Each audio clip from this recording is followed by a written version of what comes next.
ನಮಸ್ಕಾರ ಸ್ನೇಹಿತರೆ, ಪ್ರಗತಿ ಚಾನಲ್ಗೆ ಆತ್ಮೀಯವಾದಂಥ ಎಲ್ಲರಿಗೂ ಸ್ವಾಗತ. ಇಂದಿನ ಈರುಳ್ಳಿಯ ಮಾರುಕಟ್ಟೆಗಳ ಬೆಲೆಗಳ ಅಪ್ಡೇಟ್ ನೋಡ್ಕೊಂಡು ಬರೋಣ.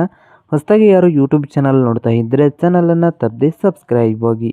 ಇಂದು ಈರುಳ್ಳಿಯ ಮಾರುಕಟ್ಟೆಯ ಬೆಲೆ ನೋಡೋದಾದರೆ ವಿಜಯಪುರದಲ್ಲಿ 1400ದಿಂದ ಹಿಡ್ಕೊಂಡು 2400, 1400ದಿಂದ 2400 ರೂಪಾಯಿವರೆಗೆ ವಿಜಯಪುರದಲ್ಲಿ ಒಂದು ಕ್ವಿಂಟಲ್ ಈರುಳ್ಳಿಯ ಬೆಲೆಯನ್ನು ಹೊಂದಿದೆ. ಹಾಗೆ ನೋಡೋದಾದರೆ ಚಿಕ್ಕಬಳ್ಳಾಪುರದಲ್ಲಿ 2000 ರೂಪಾಯಿದಿಂದ 3400, 2000ದಿಂದ 3400 ರೂಪಾಯಿವರೆಗೆ ಒಂದು ಕ್ವಿಂಟಲ್ಗೆ ಚಿಕ್ಕಬಳ್ಳಾಪುರದಲ್ಲಿ ಈರುಳ್ಳಿಯ ಬೆಲೆಯನ್ನು ಹೊಂದಿದೆ. ಹಾಗೆ ಬಾದಾಮಿಯಲ್ಲಿ ನೋಡೋದಾದರೆ 2000ದಿಂದ 3200, 2000ದಿಂದ 3200 ರೂಪಾಯಿವರೆಗೆ ಒಂದು ಕ್ವಿಂಟಲ್ ಈರುಳ್ಳಿಯ ಬೆಲೆಯನ್ನು ಹೊಂದಿದೆ ಬಾದಾಮಿಯಲ್ಲಿ.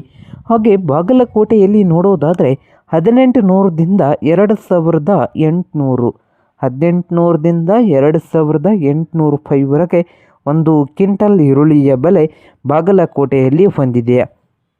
ಹಾಗೆ ಹುಬ್ಬಳ್ಳಿಯಲ್ಲಿ ನೋಡೋದಾದರೆ 2000ದಿಂದ 3200 ರೂಪಾಯಿ, 2000ದಿಂದ 3200. ಹಾಗೆ ಬೆಳಗಾವಿಯಲ್ಲಿ ನೋಡೋದಾದರೆ 1600ದಿಂದ 2500, 1600ದಿಂದ 2500 ರೂಪಾಯಿವರೆಗೆ ಬೆಳಗಾವಿಯಲ್ಲಿ ಒಂದು ಕ್ವಿಂಟಲ್ ಈರುಳ್ಳಿಯ ಬೆಲೆಯನ್ನು ಹೊಂದಿದೆ.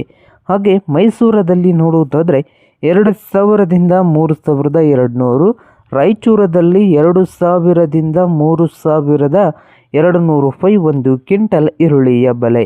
ಹಾಗೆ ನೋಡುವುದಾದರೆ ಸೊಲ್ಲಾಪುರದಲ್ಲಿ ಒಂದು ಕ್ವಿಂಟಲ್ಗೆ ರೇಟ್ ಬಂದು 2000ದಿಂದ 3500 ರೂಪಾಯಿವರೆಗೆ ಒಂದು ಕ್ವಿಂಟಲ್ ಈರುಳ್ಳಿಯ ಬೆಲೆಯನ್ನು ಹೊಂದಿದೆ ನೋಡಿ ರೈತರೇ.